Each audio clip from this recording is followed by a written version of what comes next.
Hey, good morning, everyone. Hello, good morning. We are live. Hi, Clay. Good morning. Good morning, Anna. How are you today? Okay, I'm doing great. It's starting to get cold here in New York. Anyway, let's welcome everyone. Welcome everyone. We are here to explore the diverse pathways for immigration in the United States. Whether you are dreaming of reuniting with your family, pursuing your career opportunities, we have insights and guidance to help you on your journey. Let's embark on this informative and exciting discussion together with Kay. She will discuss about work visa, and later on, Dr. NursePaul will join us, and he will discuss and talk about family visa, fiancé visa. I'm sorry about that. So, Kay, let's go right ahead. It's I'm so still hard to wake up in gulping the my morning. coffee here. I'm still gulping my coffee. Golfing It's coffee. yeah, Okay, hi and it's a welcome good boost. everyone in Facebook. Please don't forget to share. Okay, so coming up, we have our topic for today. We have EB2, EB3, employment visa, the work visa, family visa, fiancé visa, a fun visa ito, ay our family of citizens. Okay, let's go start ahead pay. So, I will talk about first about the employment-based visa. Very number one question being asked. Miss Anna, Miss Kay, as a nurse, what is EB2 or what is EB3 visa? I have my notes here, so I hope you don't mind me reading once in a while. I can't remember everything, but Kay will help me out, right, Kay? I don't know you. Just kidding. Ano na, Uh, call a friend. phone a friend. Yes. Oh, or go for asking. Purple will join in a little while. I think he's coming. Purple from California. Hello, good morning, Paul. Good morning, good morning. Oh my God, I'm still setting up my computer. I got taken aback. But do you guys hear me? Yes, loud and clear. Perfect, perfect. Okay, so I'm joining from California, guys, and it's 6 a.m. here. Hopefully, I would get stable connection. I'm here in the hotel. Um, but welcome to everybody. Please share this show to everyone, to your friends. It's gonna be a fun show. We're gonna talk about immigration pathways. Good morning, Anna. Good morning, Kay. Good Hi. morning. So I I hear welcome something like everyone. it's like Yep. I don't know. Do you hear Yeah. that? What is Yes, I that? hear that too. I Is think there is an it my alien phone? joining us somewhere?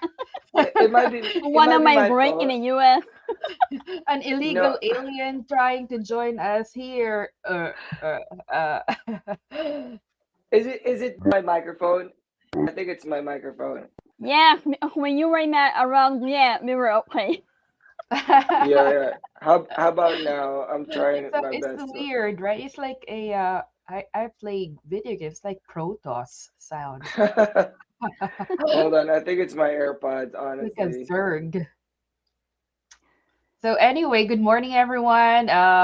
Just for FYI and disclaimer to everybody, we are not your lawyers and we are not legal professionals who should be really discussing your case scenario.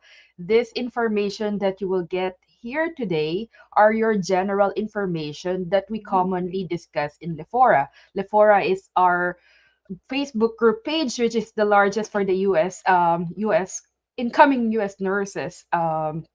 Information. So a lot of these questions that were asked is, what's the process for EB3? How is H1B? How is this? Is this okay? An employer offered me this kind of visa that is not the usual green card. Is this okay? So for this session, we are just discussing what as is our insight as nurses, and we are not lawyers. So again, this is your general information, and each nurse and each individual will have their own special situation that needs to be discussed with a lawyer. And it's like, seeing a doctor. The doctor, there's a lot of information online, that are in general for general information. But if you're sick, you have to see your doctor, right? You don't rely on this, but this information can be a very good overview already to start. Mhm. No. Disclaimer, we're not your lawyers. This information are from nurses insights and general information out there. Yeah, you're correct. Okay, so gonna talk on us like, yeah, according to Miss Kay and Miss Anna and Dr. Nurse Paul, we are nurses and this is one of our advocates to educate you guys. Okay, so let's start over. I was tasked to explain E2 and E3, also known as employment base 2 and employment base 3. So let's start with EB3. There are two different kinds, but almost they have a close similarities. EB3 is a highly skilled nurse visa. If you have advanced nursing skills or high level education like master's degree in nursing or special ability, and you have advanced degree, exceptional ability, you can use the EB2 visa. And like what I said, go for the requirement, and it's faster to get in to acquire that visa, and not a lot of nurses are able to use that. However, EB3, which I would like to discuss and talk more about it, is what the kind of visa that I have, like Paul and Clay. So what is EB3 visa, or employment based, also known as green card? People are always confused with this, especially when they're filling up the form. Ma'am, am I EB3? What is green card? Are they different? They are the same, but you fall under EB3 or employment based visa if you're a nurse applying for the US. So this one, let me read my notes. If you are a skilled worker, you must have at least 2 or more years of job or training experience. You must be in a skilled position. You have bachelor's degree. We all know that as a nurse, we have 4-year course bachelor degree. And you must you must have an employer, and your employer must have a labor certificate for you in order for you to be petitioned. So now, oh ma'am, I have an employer already. So on my end, as a nurse, what should I do?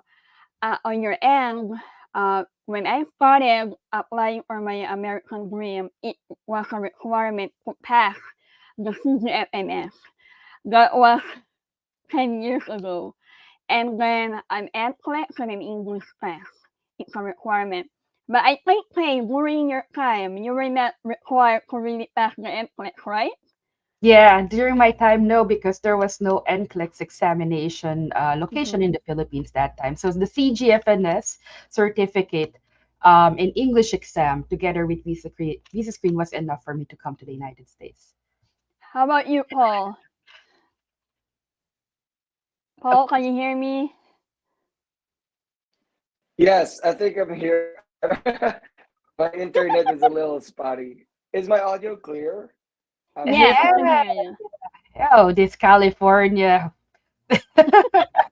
So I'm losing my connection every now and then. So if I freeze, just um carry on without me. Yeah, But we what say was the hey, question hey, hey again? I'm every sorry. week. No, I asked Kay during her time, she told me that it was not a requirement for her to have an NCLEX. But I believe you and me, we have the same fate. Like, we have to really ask the NCLEX first before we got a hire to the Yeah. US. Yeah. You I remember think those times? yeah during case time, I remember that they only require they only I'm sorry, not that was not too long Jurassic ago time. at the K.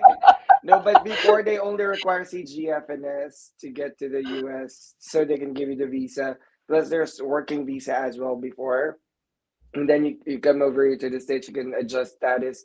But they changed that requirement to like at least you have to pass the NCLEX. That is a USCIS requirement. So from then on, I think that was late 2000s. They are requiring NCLEX passers to be Mhm. petitioned. So you have to be an NCLEX passer first. before you can be petitioned. Before they would allow you to go to the US to take the NCLEX once you are a CG passer. That was a rule before. But those days were gone. Nowadays, they Right, right, require more.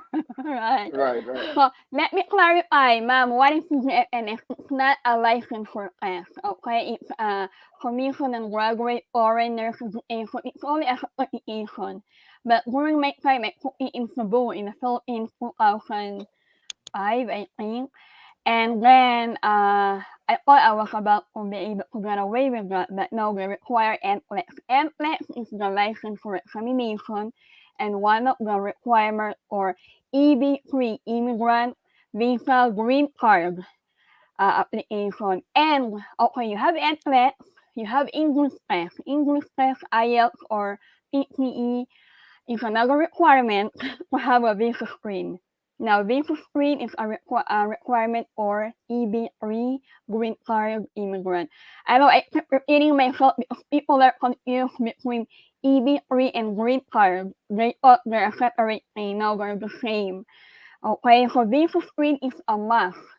You cannot get away with English class, no matter how hard it is. You have to take it because on your day of your interview in the U.S. Embassy, they will ask for it, and you will not be issued a visa. Those are the requirements for EB3 employment-based green card. It will require you a longer time. That's one of the pros of it, because there's a lot of nurses applying. Remember what we talked about last week? Visa bulletin, there's a cap, there's a limit, there's a ceiling for every country in EB3 and EB2. As we know right now, Philippines is current for the EB3, but still there's a cap, there's a limit on it. And one of the best options for me if you're applying and pursuing your career in the US is to apply for a green card. Why? If you have a family, if you're married, you have kids, you can bring them over here. And if you're a spouse in the healthcare or not in the healthcare, you can also work because they have a green card too. Those are the benefits of under EB3 or immigrant visa green card. However, one of the consequences is the retrogression. As we all know, it will require you a longer time.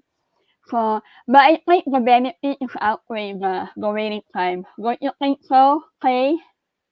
The waiting time is not really that long, trust me. Unlike before night time and It's 6 all months time. for working, right? And then it can be 2 to 3 years. So technically, you're, it's just cutting your, I think 1/4 of the time. 1/4 of the time will be for working, but the opportunities that you will have as an EP3 it's way more.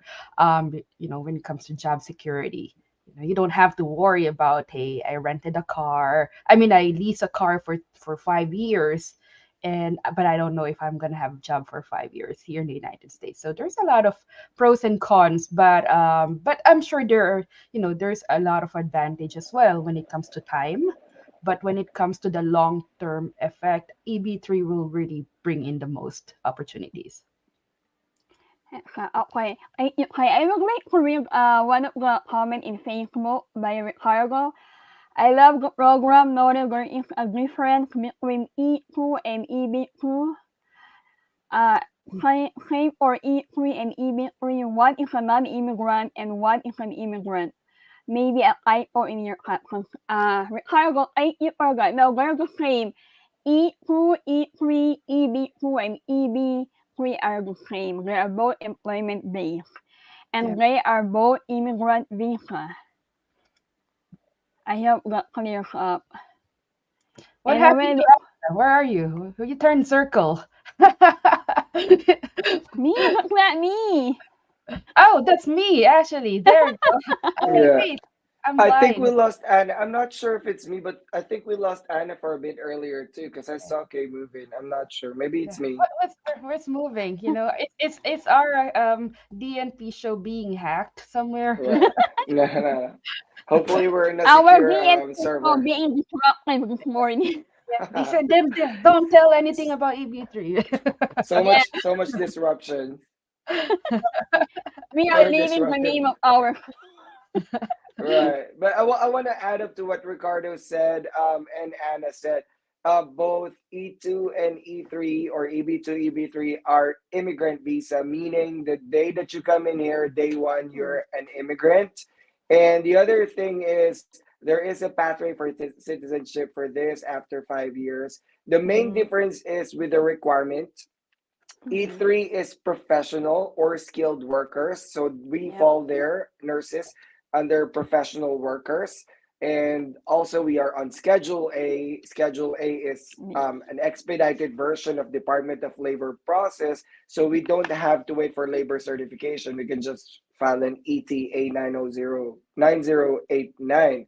But going back, professional workers as nurses, we fall under EB3. Now, we can Mhm. also qualify for EB2, but that is for advanced professional skills. So these are positions at the mid level to top level positions, at least master's degree or PhD to support the petition. The problem with E2 is not a lot of nursing positions here in the States would petition for Mhm. that, and many of them would require you to pay for your own petition. So it is at your own risk if the consul thinks you do not qualify for that visa and you get denied, then you cannot get your money back.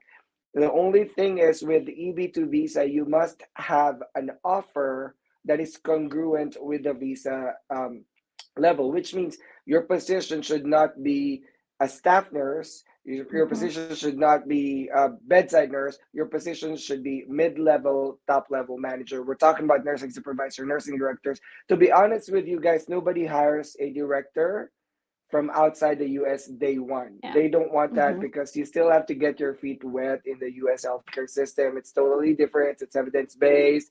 We change a lot of things all the time. So that's also not one of the things that are common, although some people have done that. But just always err on the side of caution. This is a legal matter, which means always do things legally, which means if somebody tells you, I'll give you an EB2 visa, but you have to lie to the consul, please don't do that because you're under oath. And your Mhm. whole premise of coming over here on an immigrant visa and eventually becoming a citizen can be denied if they prove that you have lied under oath with a consul when you were an immigrant, and that can be a case against you. So just a reminder for everybody, because I know I've heard some people saying you can do EB2, we can file you for that, and then they come over to the US, they're not, they're staff Qualifier. nurse or they're bedside nurse, they didn't qualify Mhm. for EB2, they just used it because it's current and it's not retrogress. So be careful with stuff like that, guys. If it's too good to be true, it's mostly not true. Thank you for all for that. That's a very informative. A lot of information there, especially the reminder. Do not shortcut your way here. Right, right. There's no such thing as shortcut. There's There's no no shortcut to elevator. Okay. success is what they say. Right, Yeah. There's no elevator. right. So anyway, we're gonna EB3 lecture all. In my opinion as a nurse and my personal experience, if someone offered me an EB2 before, and I know I'm not qualified, and I know no one's gonna hire me as a supervisor immediately. So I really chose EB3 over EB2 and work visa. I never gonna. Can you just ask more about the work visa? So any questions? I would like to read some questions for EB3, or if you have any additional information, please, that you want to share about EB2 or EB3, feel free. Um, yeah, no, I that would be my actually if I am going for a long-term option, looking at the long-term perspective, I would definitely go with EB3 visa. Mm-hmm. Yeah, That's my agree. personal choice. Yeah, personal choice, especially when I have kids. I want something that is actually secured because it's very hard when you are moving around with family and kids. You know, when Mm-hmm. you're Right. single and you lose your job, you know that you can manage, but when when you come with your family or you come with your dependents and kids, somebody really depending on your income, they want to, you want to make sure that you have security, that you will have continuous income, unless emergency happens, right? But for me, having a non permanent visa, as a nurse who will come to the United States with huge amount of expenses, and there is no security if I'm going to have a job the next day, it kind of worries me, you know. But different people will have different risk tolerance. Some young people will be very, will be prone to be more risky. But for me, again, as a person with family and kids, I really have to consider those with security, that I have something to feed for my kids every day, that we still Yeah. are able to stay in the United States, especially when the kids are in school. It's kind of Agree. hard for them to be pulled every now and then, or not on a schedule. If you have a temporary visa, I think green card will give me more peace of mind. So am I going to wait for 2 to 3 years for peace of mind? I think I'd rather wait. For me, in my opinion, right? And this is my personal choice. While waiting, there will be other options, but I think what comes really with the EB3 is a peace of mind. That is, Exactly. Right. it's priceless. For me, I value peace of mind. For me, it's priceless. So for me, it gives me that security.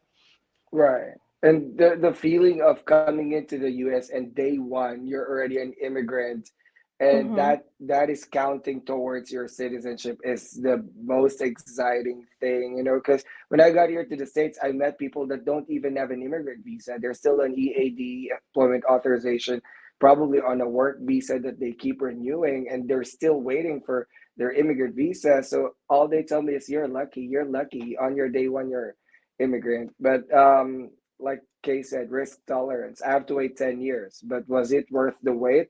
It definitely is worth the wait. I've only been here in the States for almost 7 years, but I already forgot how far I've waited, because I'm enjoying the journey that I have here in the US. Plus I met Kay and Anna. I think that's the cherry on top. Oh. Oh,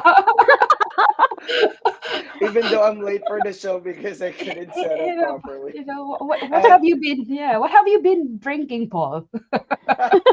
no. You gotta give that to It us must too. it must be that drink. I'm gonna text you guys later what it is. I'm just kidding. Got No, the California effect on him, waking him yeah. up early Yeah. morning. You know, I Paul only is had not an. I only had 3 hours of sleep, and I had to find a spot for it to do it because my friends are sleeping in the hotel room and they're snoring. We went to Universal Halloween night, and we were there till like Wow. 1 or 2 a.m. because the lines are so long. But yeah, I met some Leforans there. I was trying to hide Oh wow. under these guys. No, I'm not. And they're like, "Are you Doctor Nurse Paul? Because you're popular." I was like, "Sir, no, tone it down. I Oh. don't want too much attraction."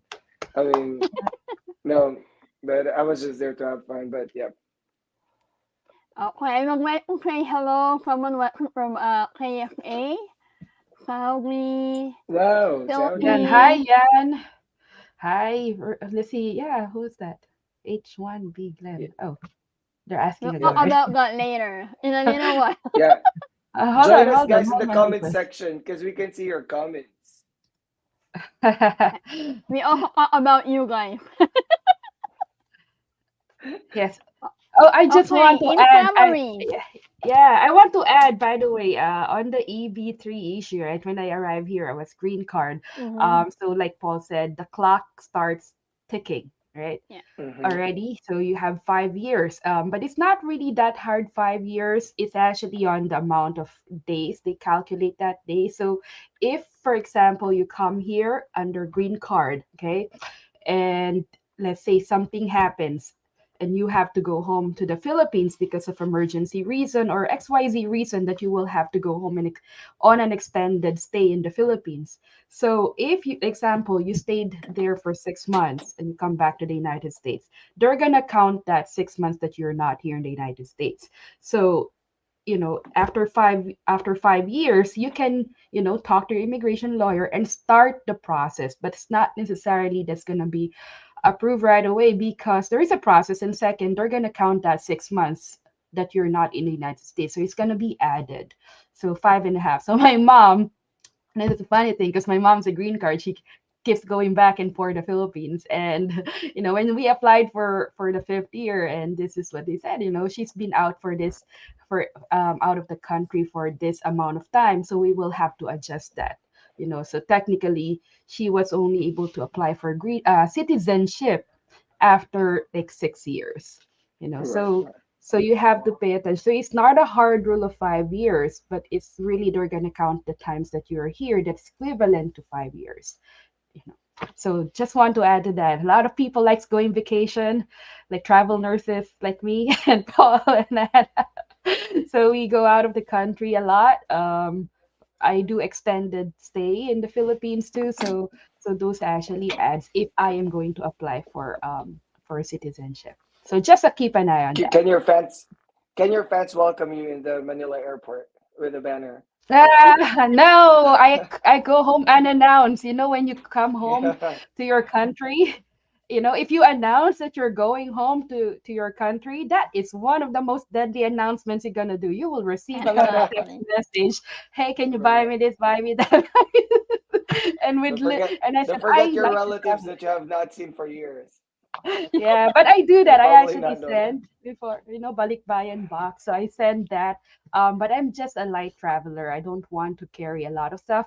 If you will see my luggage, it's nice. One luggage is just like, for them. But then coming back here is full of noodles, chichirya, and but anyway, going back Filipino to the food. immigration, yeah. Let's go back. Okay. Okay, in summary, the points between EB2, employment-based 2, and EB3, employment-based 3 for nurses, depends on your qualification, career goals, and willingness to meet the requirement for each.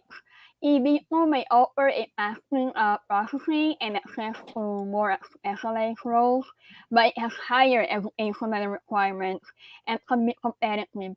Meanwhile, EB3 is more accessible. There are more job opportunities here for nurses waiting for you, but may require more patience due to potentially longer waiting times. It's advisable to consult your immigration lawyer if you have any questions. So I think that's my part. EB3 for the win, and remember the end goal is to become a US citizenship. Right, Paul? Right. Blue passport. Yes. Can take you anywhere, everywhere. Now we're heading to Miss Pay. All right, great, great. So now we're talking about the dreaded. A lot of questions come up to Lefora, and they ask me, Kay, I've been offered H-1B visa. H-1B is your temporary. If Anna spoke about the EB-3 or E-3 visas, Mhm. those are your permanent green card or permanent status in the United States. However, there are alternative that is being offered to the nurses right now, and it's called the H-1B visa. So H-1B is your temporary visa. It's given to special employees with special credentials, and it's given for 3 years. Okay, 3 years, and you have to renew it. It's renewable every 3 years too. If you renew it, they're gonna give another 3 years. So H1B and H2 are two different things, but I want to focus more on H1B because this is the most common question that come in Lefora. There's H1B that is a cap, and there's one H1B that is non-cap. So non-cap means there's a limited number of visa that will be given in a year, fiscal year. So the cap means that there is about 65,000 visas that will be given to all H1B for that year. And then there's additional 20,000 that is for the master's or higher degree. But if you're like in bachelor's degree, you will have more you will be more eligible or higher chances that you will be approved at H1B on that 65,000. But the thing is, that 65,000, combined 85,000 is not only for nurses. Okay, it's not only for nurses. Majority of these visas are actually given to tech tech workers or who are in the different industries like healthcare also. But we're talking about millions of applicants or probably millions of applicants around the world. So if you are going to H1B on a cap level, what are the chances that you're going to be, eligible? So there is for me, there are chances, but it's going to be very competitive. So they call it lottery. And it's a lottery that that these immigration lawyers will start filing between April to June. So those are the time to June 30. So those are the time windows, April to June 30. That's why April is really a very busy for professionals here in the United States, because number one, that's the tax season. if you're trying to call for Right. if you're trying to look for an accountant during April, expect a very long wait. Okay? If you are calling an immigration lawyer around April to June, expect a little longer response. So a lot of people are telling me, "Okay, immigration lawyer is not responding, it's very frustrating." Please have this knowledge and awareness that a lot like nurses, we get bombarded with jobs and sometimes we don't get to the patient right away. So again, between April to June is the most busy times among immigration lawyers because they are applying a lot of, they're applying for those kind of visas, the H1, and it's not easy. so so just have a little patience. That's what I want to explain to you. So H1B temporary visa is again 3 years, and it can be renewed every 3 years. Now when we're talking about the H1B that is cap exempt, I have heard a lot of nurses tell me, "Miss K, is this legit? This employer is offering me cap exempt visa." Well, yes, there are cap exempts, but it's not included on the limit of the 85,000 visas per fiscal year. So it means that anybody can just apply and there's no cap, and there is no time window either. So which means these lawyers can process your application any time of the year. There's no such thing as the June 30 limit or deadline. So again, for the cap exempt, they are not running for that lottery, so which means you can apply any time of the year. Are Is it legit? So the answer is yes. The answer is yes. There is a cap exempt visa, um, but it's not easy to get those cap exempt visas. You need to have special, the employer needs a special criteria to pass before they can get those petitions rolling. So what are the examples of these employers? University and related affiliated into a nonprofit, as well, nonprofit organizations that are related to universities. So that's one employer there that you might want to consider.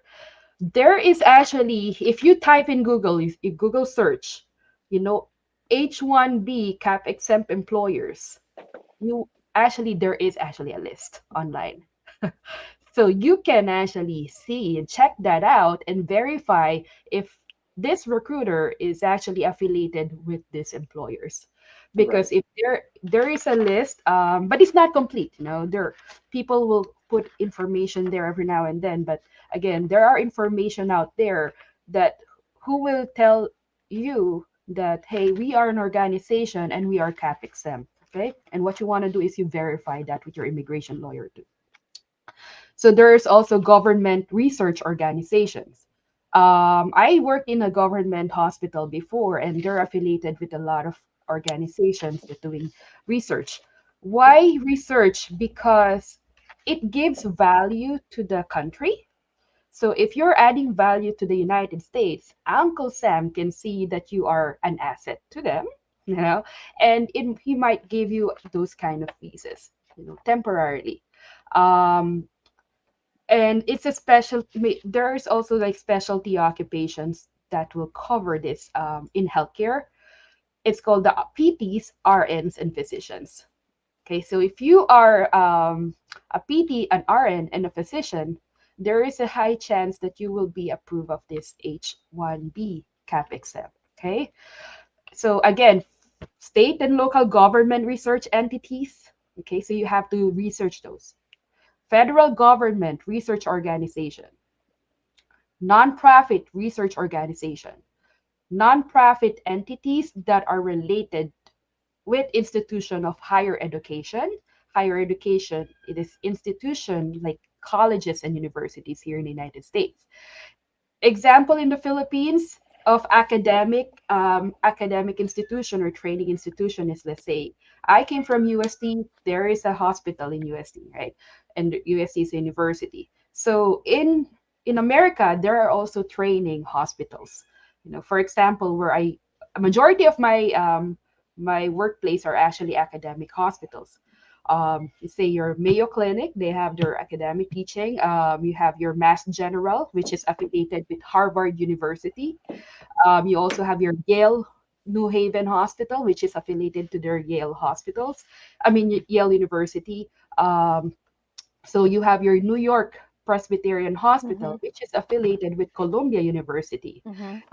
Here in Maryland, we have Johns Hopkins, which is affiliated, to their Johns Hopkins University. There's also University of Maryland here. Again, so there's so many university hospitals here in the United States. If you are thinking of applying here and as H-1B, so this is a good starting point. So that's just one of my recommendation. If you are really, really, really interested to come to the United States with under H-1B visa, so you will have to explore that. And the way to explore that is you call the employer, verify. If a recruiter is coming to you and they're saying, we are connected to this universities, okay, we are connected to this and we're going to file for H-1B, make sure that you research those recruiters and you make sure you research those companies. Well, majority of this university hospitals or research organization, they have an immigration lawyer or immigration department or legal team that can assist you. So always verify that. Um, when it comes to, again, whenever we were talking about Anna kanina or earlier, right? Sorry, I'm talking Tagalog. By accident. So we were discussing about peace of mind, okay, and why I choose EB3 versus H visas, H1B. Again, we have concerns that were brought to us here in the United States that they're under H1B and their employers were telling them to do this, do that, even though they know it's not the right thing to do. And they are being threatened. Some of these nurses are being threatened. If you don't do this, we're gonna fire you and terminate you, right? Because it must be an at will job. And these nurses are being scared to be deported to the point that they will just follow whatever, and they're scared of their life. So unfortunately, this is happening. But the question is this happening with all? Not really. There are good employers, and I'm gonna tell you there are way far good employers. Okay. And there are bad apples in the area. And when someone comes to me, okay, somebody offered me an H-1B visa, the first thing I always tell them is research the employer. Okay. Research if there are problems with the employer, find out the nurses who are there under this employer, because if these nurses are voicing out concerns of employment exploitation, then this is something that you want to consider thinking. Is that stress worth it, in exchange for 6 months, right? If your mental health is draining already, I think health is more important. Your Right. mental health is very important. Some people Agree. don't have the same tolerance for these things. For me, if I have more, I will say probably that I have stronger personality now. But when I arrived here in the United States, I did not have that strong personality. As a Filipino, right? And Paul, we come Yeah. here, even though we are, well prepared clinically, even though we have good education background, it comes to a point that there are times when we first arrive here, we will just say yes to everything. Yeah. because that's our Yes. culture, right? Our Filipino culture, and I'm pretty sure a lot more cultures there. They have this thing about being respectful into the authority. Um, our culture also is, we try to blend in, we try to fit in, and we will try to do things that will, make it easy for us to blend in. We will try to do things beyond usually our job description because we try to be blending in. So it's also a problem when you are too kind and too nice, and people will take advantage of you. So that's something that you want to consider. Not all people will have the same strength as you do. If some people come here under H-1B visa and they're tolerating the exploitation, it does not mean that you're going to be able to tolerate it either. Mm-hmm. So something that you will have to consider about weighing in your capability to fight for yourself and to voice out what's not and to protect your license. So what might be okay for her is not okay for him, something like that. So it's something that you will really have to weigh in the pros and cons. And like I said, there's a lot of nurses or healthcare professionals that come here under H-1B, and they sign up for 1 year lease of the apartment. They sign for 5 year they bought 5 year a car for 5 years payment, and then all of a sudden the employer said, "Oh, we don't have job for you anymore." Especially when you're with staffing companies, it might, there's no guarantee that you will have job. And most majority of the staffing companies actually have, what do you call this one? Well, majority of the staffing company, first, I don't think they're gonna pass as an H-1B. That's the first thing. Yeah. They're not Right, research right. organization.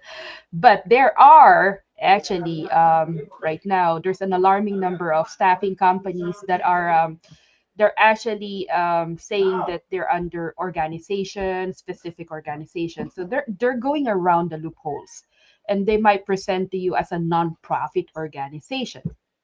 So you have to be careful with that. It's very important to do your due diligence and research on this, because peace of mind that you will have job the next day is one of the challenges here. So that's Right. for the H-1B visa. May Yeah. I add something for the H visa? Yeah, go ahead, Paul. Yes. H visa is like what Kay said already. It's a temporary visa. It's a non-immigrant visa. You do not come in as an immigrant. Once you're in the States, you still have to file for an EB visa, employment based, or if it's a family based, to convert that to an immigrant visa. So for the entire time that you have the visa, you are a non-immigrant, which means if the visa for whatever reason expires or is terminated or is denied, your status in the US is considered what you call that, out of status, which means Mm-hmm. you don't have a legal status, you don't have legal standing for your stay, you need to leave. The problem with H visa is what Kay is saying. Is it good? Yes. Is it faster? Yes, if it is cap exempt, because there's two types. The cap is only 60,000 per year. It's much less than the 500,000 immigrant visas that they're distributing across different visa types that we're going to talk about today. But and like Kay said, it's mostly tech companies that are getting that. But the H-1B non-cap are for rural communities, communities that have dire need for nurses. They were approved by the federal government to outsource nurses. The problem with that is if you come over here, it's faster. Yes, you can bring your family. Yes. And you can start working as a nurse in the US. Yes, you're going to start earning the US money. Yes. But if you come over here and your employer does not file your immigrant visa and they terminate your employment, your work visa is tied up to the employer. That tie would suddenly be severed, and you don't have an existing visa at that point. You will be given 30 days to sort out everything and leave the US. Otherwise, you have to find an employer. It's already hard to find a non cap or exempt H-1 visa provider. It's already hard to prove to the government that they're actually non cap, right? And they're exempt. Yeah. I mean, they should have the paperwork to do that. And now you're going to have to find one within 30 days to facilitate that process, educate your stay, it's a whole immigration process. I'm not an immigrant lawyer, but you can already tell how complicated it is. So be vigilant, do your due diligence, talk to an immigration lawyer if H visa is really appropriate for you. There's no one size fits all.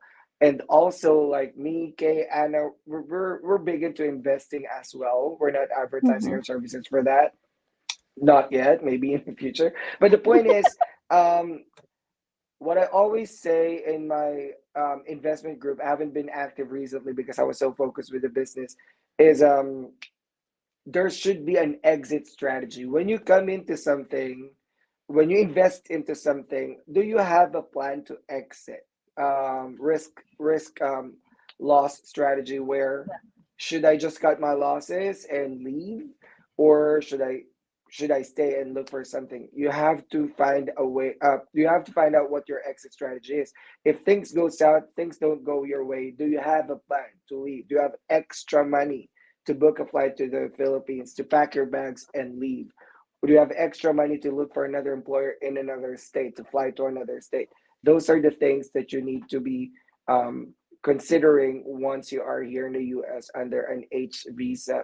And I already told this to many nurses that have asked me, and some providers or agencies that are offering H visa. My first question to them, if they try to like tell me, hey, do you want to offer this to your nurses? My question is, do you file an employment visa for them? And they say 90 days. And I say, can I see that in their contracts? Because I want to make Mm-hmm. sure that, I'm referring nurses to agencies that I can attest to, I can veto. I don't refer nurses to agencies that I know will have a problem down the line, because that's not me. I advocate for nurses, right? So if it's not in your contract, everything that you guys talked about verbally is not legally binding. It does not hold water. It's chismis in Filipino, chisme in Espanol. It's gossip. It's a rumor in American. But the point is, ask when are you going to be filed for an immigrant visa, and that should be in your contract. If it's not there, you cannot hold them accountable, and they can say, no, we didn't tell you that, right? So be very Mm-hmm. careful with transacting for H visa. I know a lot of people want to go to the US the fastest way, but we don't want to go to the US the fastest way. We want to go to the US the surest way, the most legal way, and the best way to be here without mess-ups. Like Kay said, it's so hard to come in here and then pack your bags again. I've known nurses over the years that I'm here, 7 years, that had their H-1B visa expired, had to come back to the Philippines, had to wait in line again to get their immigrant visa. Some of them on overstay status, eventually, well, they found I'm going to talk about the fiance conditional relative visa later. They finally found there's someone that petitioned, but it's a lot of, in short, it was very stressful for them. They're now legally staying here, but it's very stressful for them to be here and then be told, you know what, you have to go back because you cannot stay here anymore. You're out of status. You're illegal. Something like that. That's a terrible feeling, I think. So that's the beauty with immigrant visa, because you come in here with an assurance that whatever happens, if this hospital fires me, I'm gonna drive down the road or to another state 3 hours away and get to another hospital that will hire Yeah. me for the same position.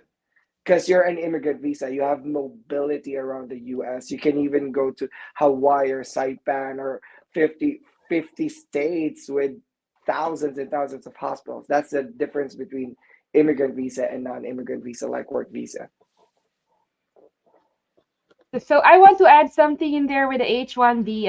If people are asking how much is, how many visas are really being, given to H1B, just H1B particular, not the cap, the one that is capped. According here in the research, it says only 5% went to healthcare professionals and medicine. So it's you're talking about 5%. You're gonna still divide it among doctors and nurses. Mm-hmm. Okay, Right, and right, right. so You're we're gonna how much is share. that? There are like so many. They said for in 2018 there were like around 200,000 application. 200,000. For very So limited spot. Mhm. Yeah, so but Wow. the cap exempt, how many are going there? You're talking about cap exempt, you're gonna distribute again around 90,000, But that was 2018, but 2020, 21, 22, there's a huge, massive need of nurses in the United States and healthcare professionals. So if you are one of those, I think there was a number that I saw somewhere, but there was like 300,000 visa applications poured in from those pandemic times. So what are the chances that you are going to be approved there? It's we don't know yet. Depends if they're gonna pass those criteria. So always number one, always when you approach with this H-1B visas or temporary visa, number one you have to know is who is the employer. Who? Mhm. Okay, it's because we have here H-1B visas that were promised of conversion. Though some were converted, like Paul said, there were also ones that was not able to convert, Right, that right. went out of status. I'm not saying Yeah. there's a lot, but it happens. Yep. It's like saying in the operating room, malignant hyperthermia rarely occurs in the But it operating room, happens. But but it it does. does not It mean that still you does. don't Yep. have to know. When crisis happens, you have to know what you should be doing, Right. and you should be knowing your options, because majority of the time when you fall onto those bad employers, they will take advantage of those crisis situation to manipulate you. Right. And Exactly. I'm not scaring you, this really happens. um We're sharing this because it's yeah, actually happened. We cannot disclose information from our Mhm. friends or stuff like that without their consent, but we can at least give you an overview that we know people. I know I like know someone people, too. yeah, yeah, that probably could share the experience if they want to, but yeah, that these are true stories. We're not scary. We've Mhm. been admins of LaForest for years. People that are approaching us behind the scenes, messaging us. Some of them are my friends now because I advocated for their subject. Kay and Anna, we have good relationships with nurses from the immigrant community, and we're sharing you these stories because these are real stories. We just can't divulge them because we did not have a consent from them, but Mhm. we can give you an overview that these are real stories from real people, and this is not a scare tactic. No, nobody's paying us to say scare these nurses to this. Why would we do that? yeah, We're advocating for you guys. We just want you guys to be safe once you're here, because support means everything. If they take out that support from you and you get manipulated to do things that they want you to do, you're going to be in the tight spot. That's where human trafficking actually happens, because nurses are getting manipulated into forced servitude, forced labor, inhumane conditions, and so many other things, right? We're not even lawyers. Imagine if the lawyers are talking about these things. It sounds so complicated because it is Exactly. complicated. yep. And if you identify yourself, I hope not. The first thing you do is really reach out to an immigration lawyer. Right If you away. right away, we're not talking about the immigration lawyer of the employer. You will have No. to find an immigration lawyer that is separate from that That will company. Yep, that will protect outside. you, your Yes, Not best not interest, the not the company. company's interest. Not the company. Companies would say, "Don't worry about it. We'll give to you our lawyer." We got you. Please don't yeah, do that. it is very important to hire someone. You might have to pay them, thousands of dollars or hundreds of dollars, but you want to have a lawyer that will act on your best interest, that will give you advice that will benefit you. Because majority, I'm not saying that employer lawyers are biased, but you will have to understand that employer lawyers are being paid by the employers. The lawyers, you're Mhm. And right. of course, they will say truthful, they have to say truthful things, but not necessarily volunteering you information that will actually benefit you the most. You're I'm right. not saying that they're lying. I'm not saying that, they have to, they swore by ethics to say the right thing, the truthful, like nurses and doctors. No. But there Right. might be information that might be withheld because their best interest is the employers. Okay. And Um, their main concern, Kay, is cost. Like, I don't want to pay yeah, for a lawyer, but guys, it's like an investment. Like, if you don't do that, you're increasing your risk. Plus, approach like non-governmental organizations, probably yeah, ACLU in in your county or state attorneys that is provided by the county or the city or the state. There are many resources. This is United States after all, so don't be afraid to reach out, and probably we can give you resources in the future of where to look for lawyers that can be serving you pro bono. But don't be afraid of that. It's a scare tactic to make you feel like, oh, it's okay, you can't sue us because you don't have money. That's how they Mhm. manipulate immigrants. For real. Yeah, so it doesn't happen a lot, but we want you guys to be aware of the signs and symptoms. We're not And you being should be negative. identified. Yeah. You should be able to identify those red flags. If this is happening to you, always remember, hey, I think they talk about this in the fora. And this Right, might actually be happening to me. If you have questions if you are in a situation that is questionable, feel free to reach to us because we can definitely refer you to lawyers who can help you that will act on your best interest.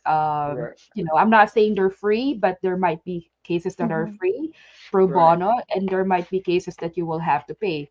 I personally think that professional immigration lawyers, all these people, professionals are investment, right, because right.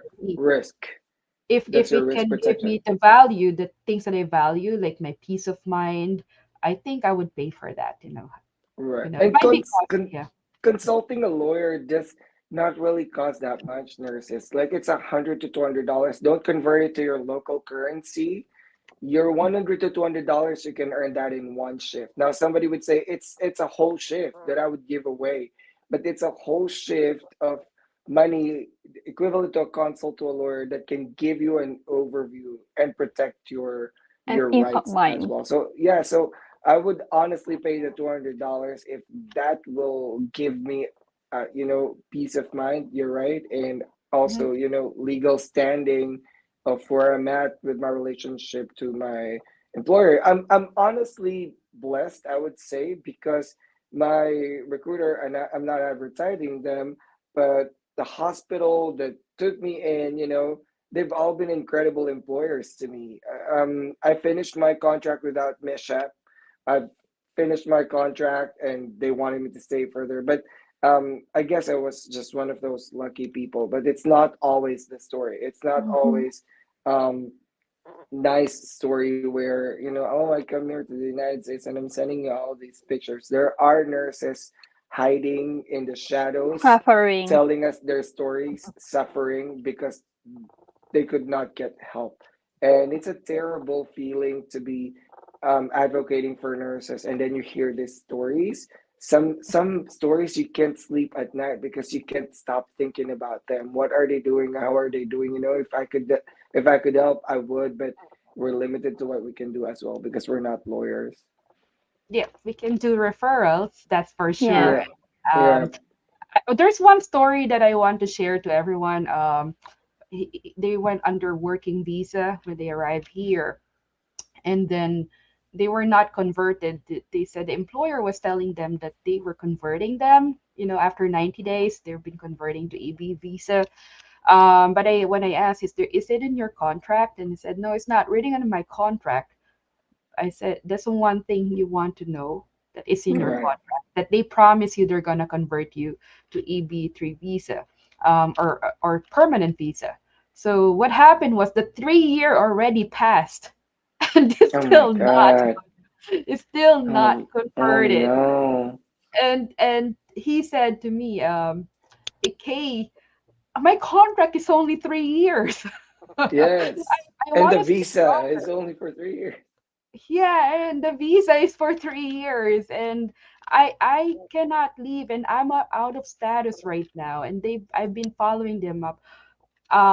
Fast forward, they didn't realize that the employer did not file the visa at all. Oh no. Oh So no. Nurses, so please because be yeah, proactive too. Like be mhm, proactive. It's all about you and your yeah, life. So be proactive. Family. Don't yeah. yep. Mm-hmm. Yeah, so there was it was actually, it went actually on a case in a on a lawsuit for that. Yeah. You How don't about want that? to subject Yeah. yourself with those. If you can It's prevent, prevent exactly. it. You have to make And sure things are in the paper. written. Yeah, it's like nursing, right? Diseases. We prevent it before it becomes a cancer. So let's not be reactive, is what we call, is what we say in the ER. Let's not do reactive management. Let's be proactive, which means before it sets in, we're already doing something about it. We're one step ahead, something like that. But that be proactive about your own state. Like, how far are you?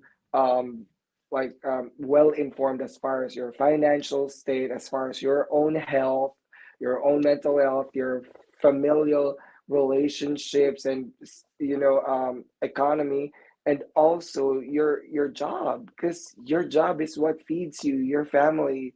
You lose this, it can be life changing thing, especially if your whole premise of your economy, of your money for your family and for yourself, is tied up to your coming to the US. If that's taken away, what happens? You got to be proactive about yourself, especially if you're on a work visa. And we could not emphasize it any further. We appreciate employers that hire our immigrants on H visas, giving them a Mm-hmm. faster way to come over here. But we say slowly but surely. It doesn't matter if Yep. it's slow, you're going to get there. Now, if you do Slow it and faster, steady. slow and Yeah. steady, right? Slow and steady always wins, is what they say here. But it doesn't matter if I mean, there are lucky people that got here very very quickly, and then their employers are really really good employers to them, and they got their employment visas. But for those nurses that have been affected by the opposite experience, we don't want you guys to be there. So that's the thing. I was one of the leadership conferences back when I was still young, and I had so much time to attend leadership conferences. But they said the difference between a smart person and a fool is a fool keep repeating mistakes of himself and other people. A smart person looks at other people's mistakes and then corrects it before he makes that mistake. Because why does he have to do it? The other person already like failed from that process, so I'm not gonna do it, something like that. So be a smart person. So, Paul and Clay, I just want to read this one question from Antoinette Yes. Canales. If the spouse can work with H-1B visa, what about the children? Are they getting the benefits like an EB3 visa? Or, Clay, you want to answer that? Yeah, so the spouse can work provided that they also look for an employer who will give them temporary Yep. work.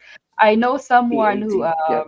yeah, you need to get an immigration lawyer when you guys get here, and the spouse wants to work because the spouse comes under dependent, immediate family dependent. Right. So the spouse will need to look for an employer who will also sponsor him the temporary Yes. work permit. That's very important. um a lot of people do that actually, because Right. it's very expensive in the United States, and if there's only one working person, it's kind of tricky, especially on high cost of living. So I do recommend, researching before you come to the United States, researching also the job opportunities for your spouse if you can. All right. So Right. my take in H-1B visa, I don't know, maybe people will not like what will I say, but for me, it's a waste of time. I mean, you're a nurse. You have a big opportunity to apply for EB3. So why not take the opportunity wherein you can be an immigrant and have the same benefits and rights as a US citizen? So for me, I'm a risk taker, but with the visa, I'm not gonna play with it. I'm not Right. gonna take that risk because I Right. Yep. am more into slow and steady.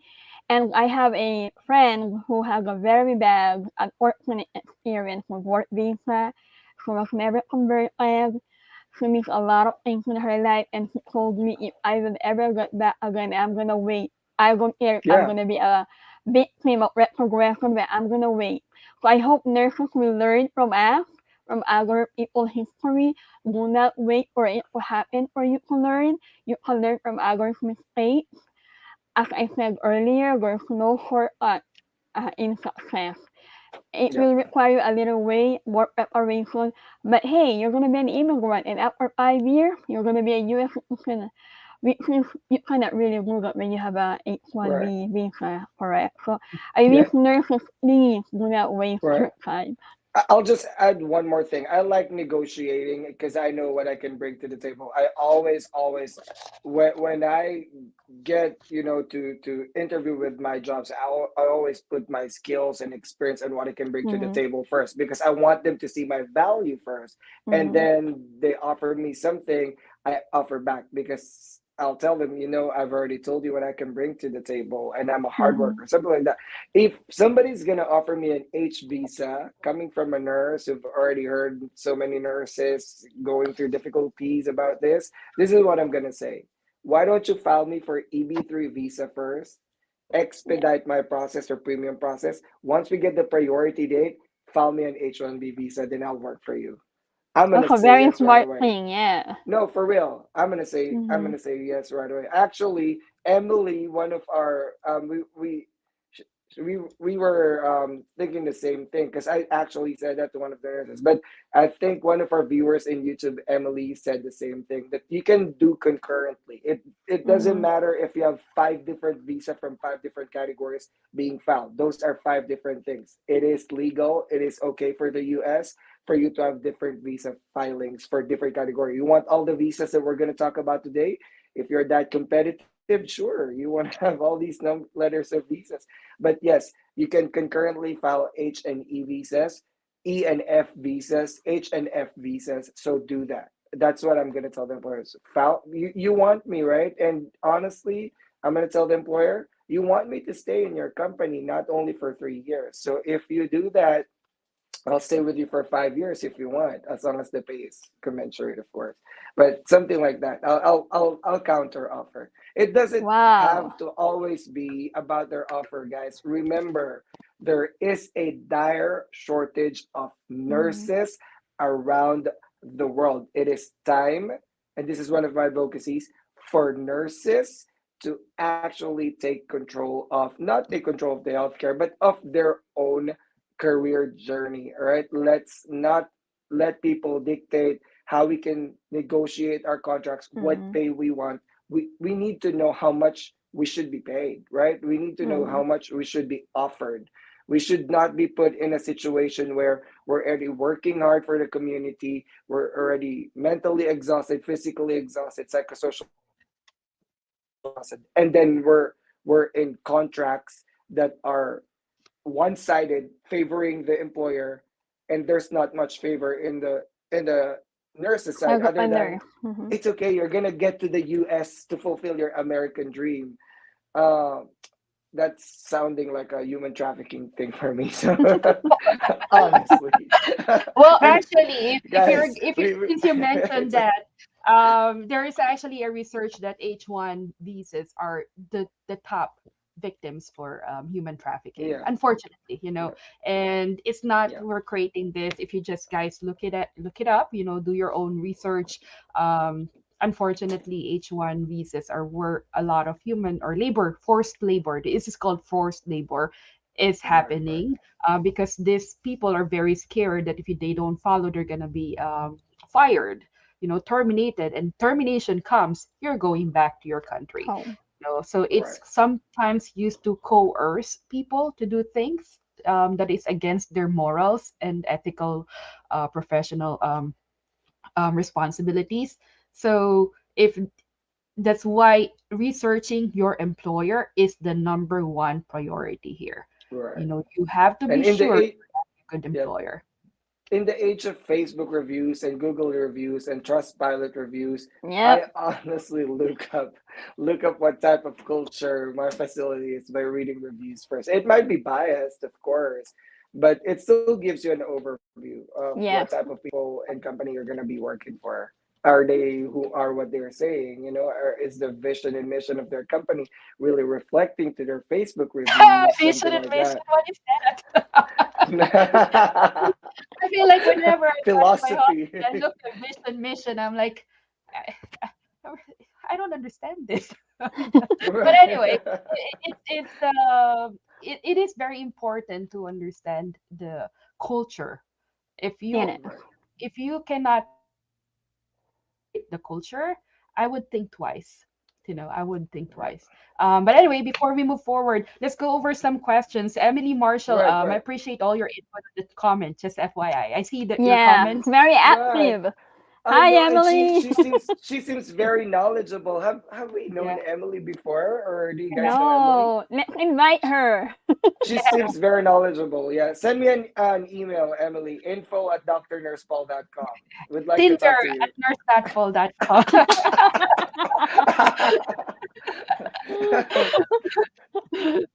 Yeah, All right. So, questions. Where did we stop, Anna, on those questions? Let's see. Can you resume the questions? there's a bunch of questions up And here there. we have another question. Is there any limit for H1 visa or EB visa? Limit Yeah. in So terms yeah, of, I I think the think, cap, right? The I cap. believe, so, yeah. Cap Yeah. is So the 65,000 a year. Right. yeah, 65,000 a year for yeah, for the non-masters, and then when you're on advanced education, that's additional 20,000. So that makes a Right. total of 85,000 a year, fiscal year in H1. And the EB3, again, there's also cap, depends on the country. Right. Yep. For According to my research, 40,000 yeah, yearly 40, numerical 100. limit. Yeah. There's yes, always a cap, 140,000. there's always a limit in EB3. That's why retrogression happens. All of them yeah, have limits. Yep, yep, that's Mm-hmm. true. Right, right, right. And Emily said, actually, look, Emily said that this year alone in fiscal year, they usually start the H visas on April 1. And I've always tracked this before because I thought I was going to go through H visa as well. Um, they start April 1 and they usually stop right away on the second or third day because it gets filled out. There were 800,000 applicants this year alone for Wow. 65,000 spots. So you calculate the percentage of your odds, and may the odds be ever in your favor, as they say in Hunger Games. But yeah, that's I read those books and watched those movies. Oh, me too. I finished it. I finished those books in 3 days. I don't yeah. think Kay knows what we're talking No, about. no, I don't. I don't take social pressures. Hey, that You was have to 5 years read the ago. I book. was single. Yeah. I just go in the investment book. Let's just make money. That's it.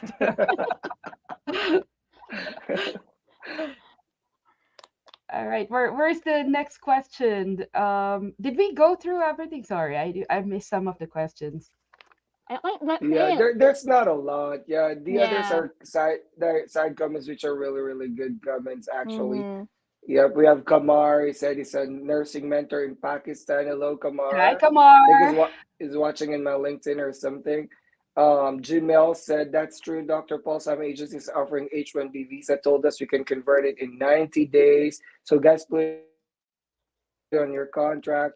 Emily said in one of the comments, don't accept any H-1B visa before you get an approved I-140. Yes, that's also what I thought. That's what I'm gonna bring to the negotiation table.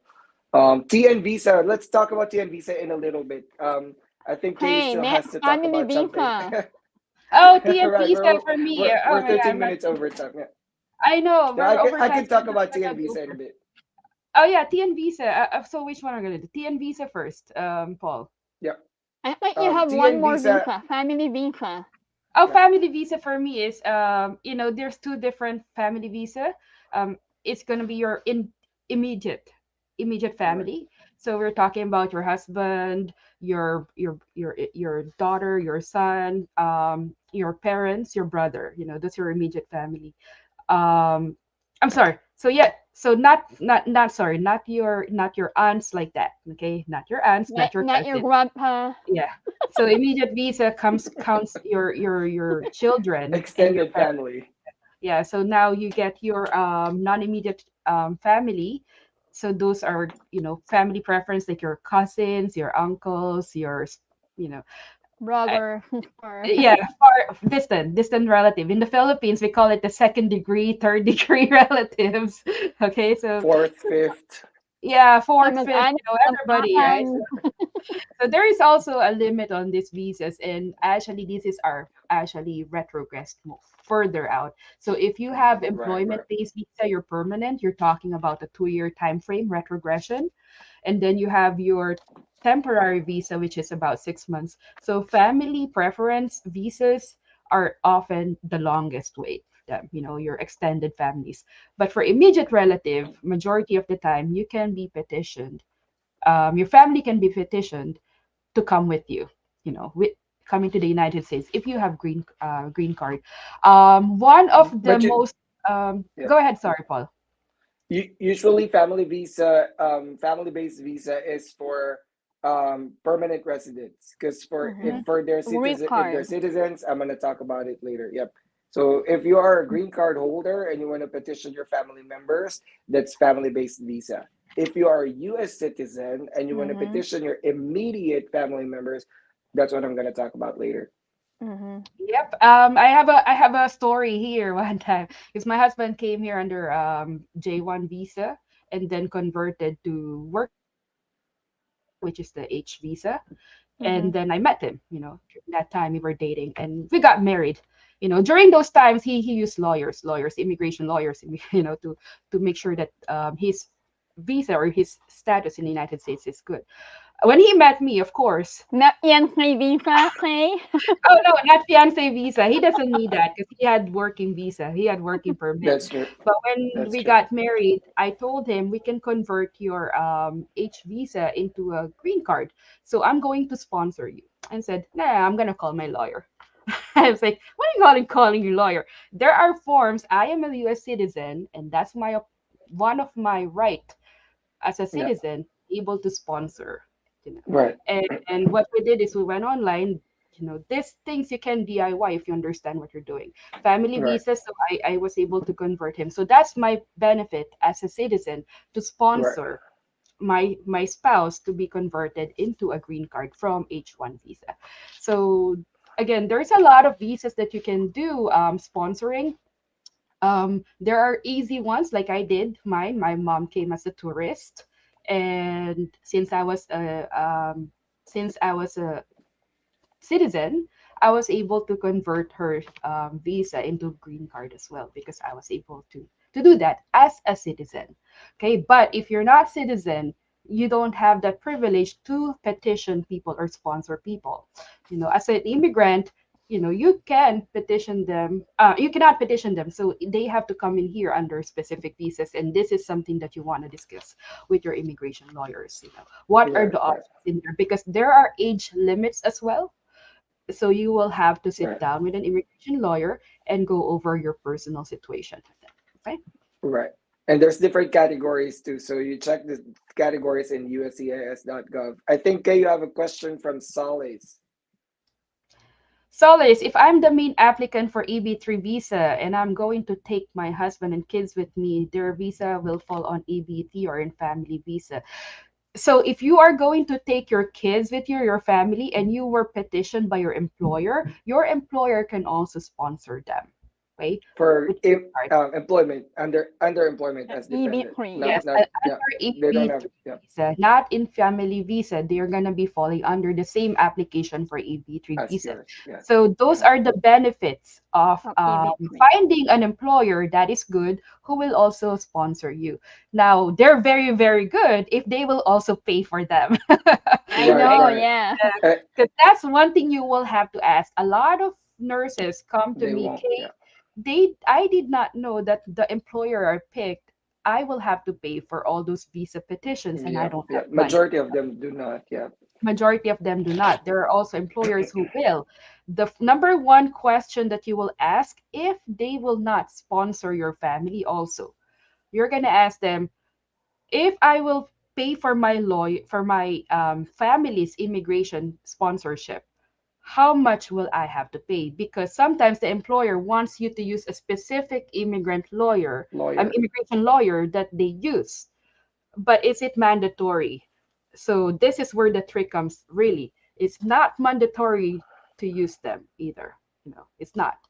And you can actually ask them first how much it will cost if I will use them. If you will use them, whoever the employer is using, that would be great. It makes your life easy. But if the employment immigration lawyer is charging you $5,000 per person, or $10,000 per person, you might Yes. want to consider, if it's outside your budget, you might want to consider checking under immigration lawyer who can do the same, who can help. And of Yeah. course, you will have to coordinate that with your employer. You Yeah. will have to tell your employer, the immigration lawyer that you are using, that will be it's very expensive, I cannot afford it. So you will have to just communicate.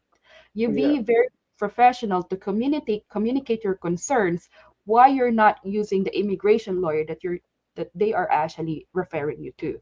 It's very professional, and it's very understandable also that some lawyers might be very expensive, and it's something that the employer might want to consider, talking with the immigration lawyer or doing some deal on your behalf. So always voice out your concern, and the concern of not having enough funds to pay for those expensive lawyers is a valid reason, but it's best to communicate that with your employer as out of respect. Okay.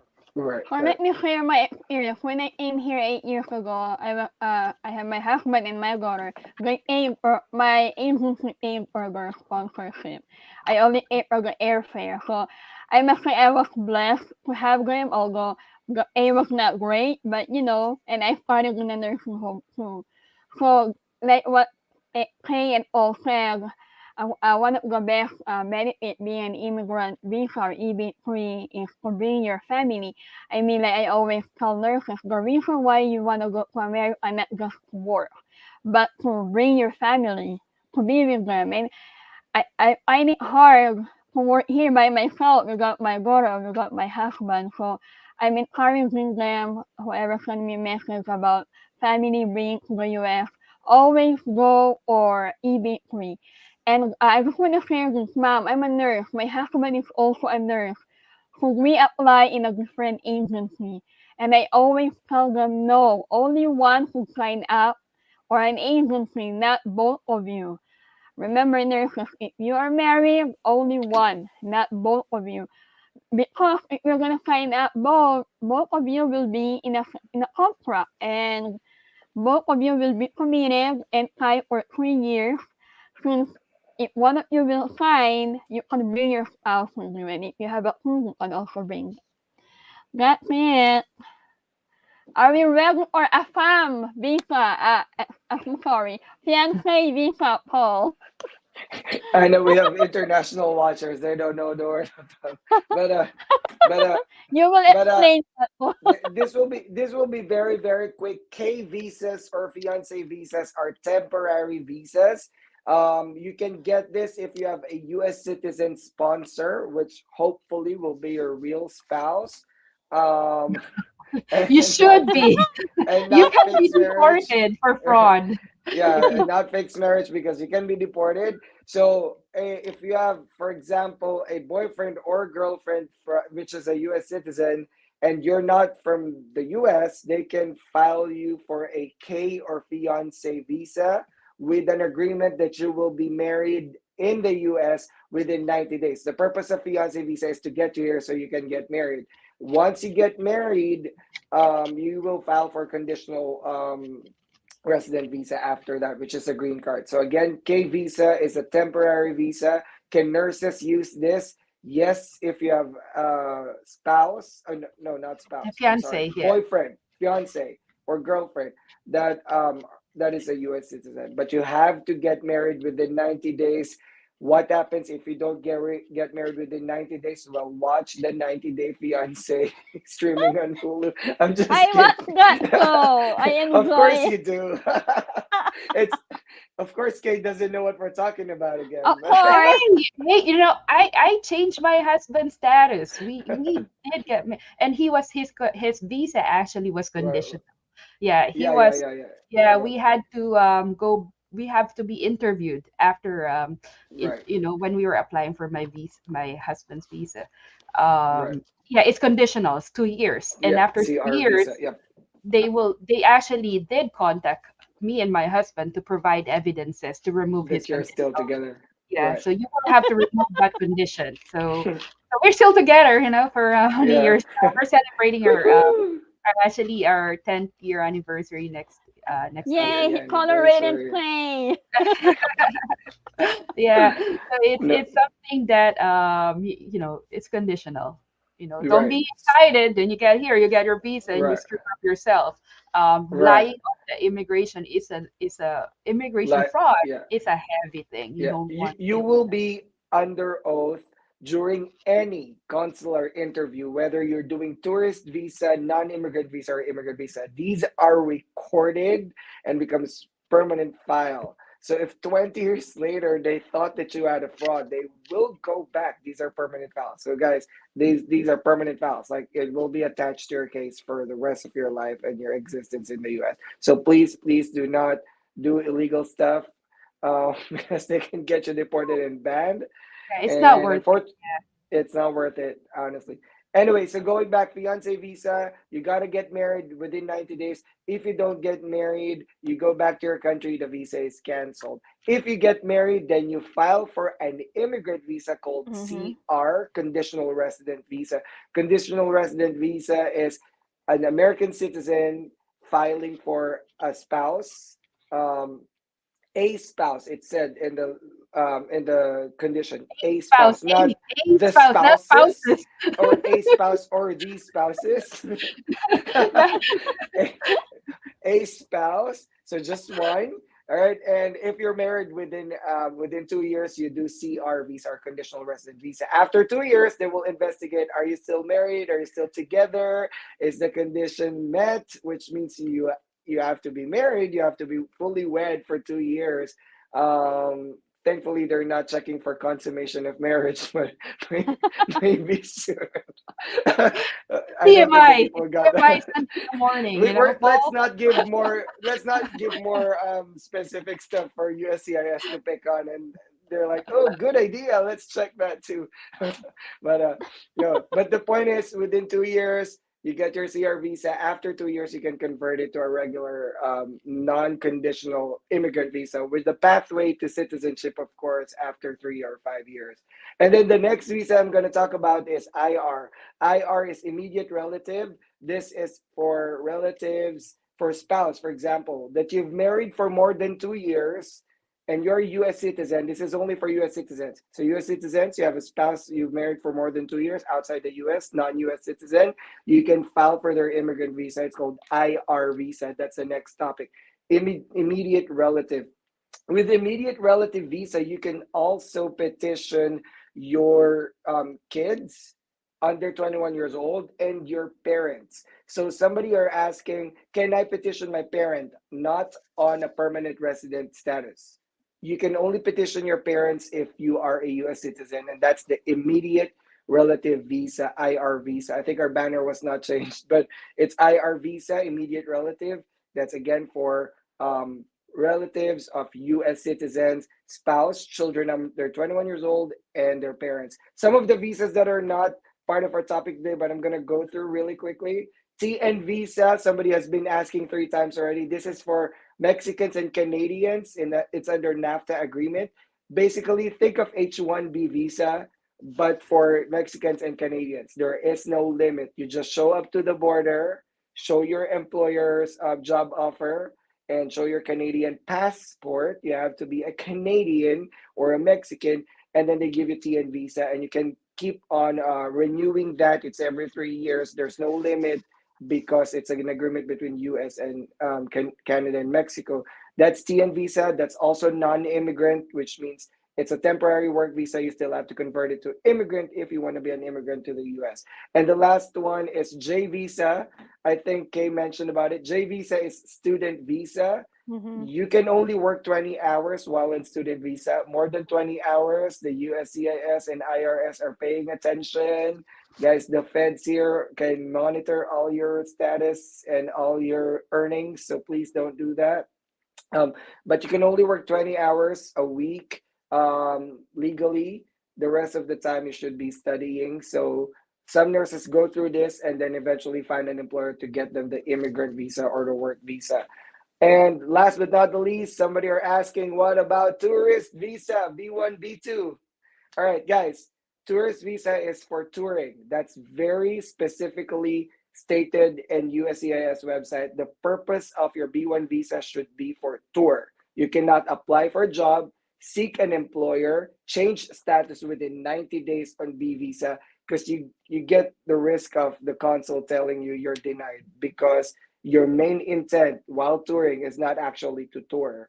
Your main intent is actually to find a job. So you have to prove that. And also, even though you have a tourist visa, you can come into the US. Remember that you still get checked at the immigration. You still have to prove that you actually are touring, which means they can ask for your hotels. Where are you gonna stay? How much money do you have? What are you gonna do in the US? What states are you visiting? You cannot say, "Oh, I'm here to take my NCLEX because my employer is gonna file my petition the next day after I pass the NCLEX."